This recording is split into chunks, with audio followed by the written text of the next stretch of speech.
What's up? Balik lagi di Suka-Suka Gue Coffee Channel bersama Michael Jasin. Sekarang kita mau ngomongin nih very cool project yang dikirimin sama teman-teman dari Caswell and Riddle. Jadi kalau di episode lalu kita udah ngomongin gelas yang berbeda-beda untuk kopi yang sama, this project takes it one step further. Jadi mereka idenya adalah biasanya tiap gelas itu didesain untuk sebuah grape tertentu, jadi spesifik grape. Itu Riddle udah ngelakuin lama. Jadi misalnya, kalau gelas, kalau Chardonnay gelasnya bentuknya harus kayak gini. Kalau Pinot Noir gelasnya harus kayak gini. Jadi mereka mau pakai gelas yang udah didesain untuk different grape varietals, tapi menggunakan kopi yang kira-kira cocok dengan si gelas tersebut. Jadi very cool concept. Mungkin kalau di dunia kompetisi Brewers Championship udah sering diomongin, cuman belum pernah kayaknya ada yang ngelakuin ini dalam commercial scale. Very cool. Namanya The Journey of Flavor. Ini nama projectnya. And then kopinya ada 4, jadi gelasnya juga ada 4. Oke, jadi gelas yang pertama itu dia ada gelas Old World Pinot Noir dengan kopi Toraja Pulu Pulu. Jadi if you're one connoisseur, feel free to correct me if I'm wrong.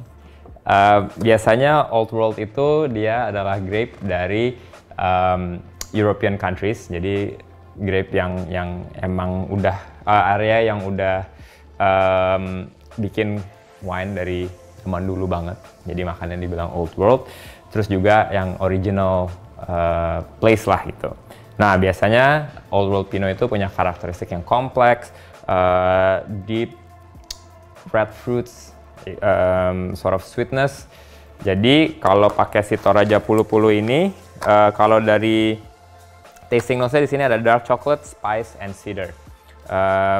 Di gelas ini, technically dia akan lebih mengaccentuate aromanya. Biasanya Toraja kadang-kadang suka ada jasmine sort of notes. Habis itu mungkin dia bisa meng-tone down si cedar note-nya ini supaya nggak terlalu woody. Gitu. Jadi makanya dipilih si gelas Old World Pinot ini.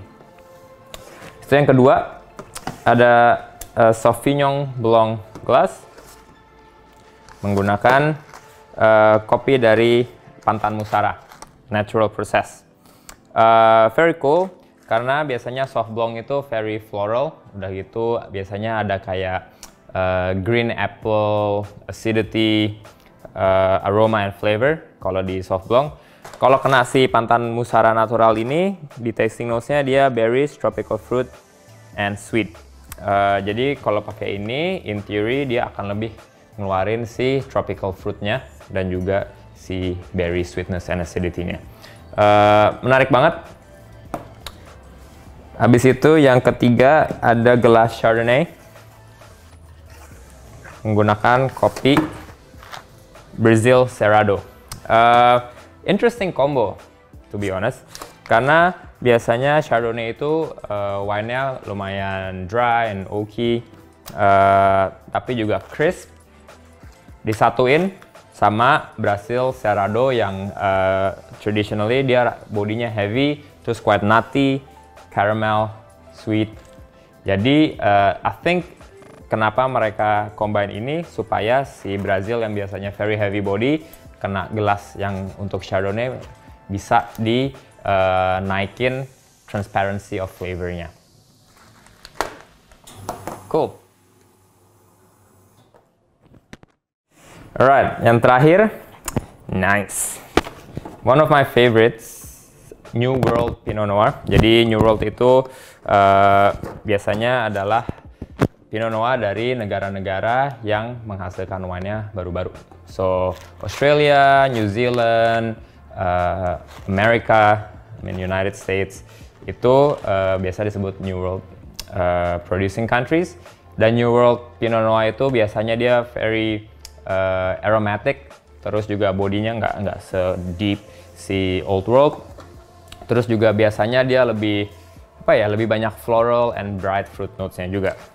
dicampur dengan Ethiopian Biri Cereka. Prosesnya nggak ada, tapi tasting notes-nya floral, fruity, brown spice, and also sweet. Ini I think dari semua ini yang paling menarik combination-nya adalah ini, karena Ethiopian coffee super floral and fruity, dapat New World glass, ini bakal mengaccentuate dan meng-highlight si sweetness dan si florality dari Ethiopian coffee. So, there you go. I can't wait to try this and brew the coffee and drink it with its respective glass.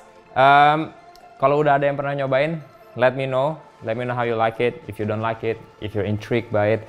And yeah, I'll see you on the next one. Ciao!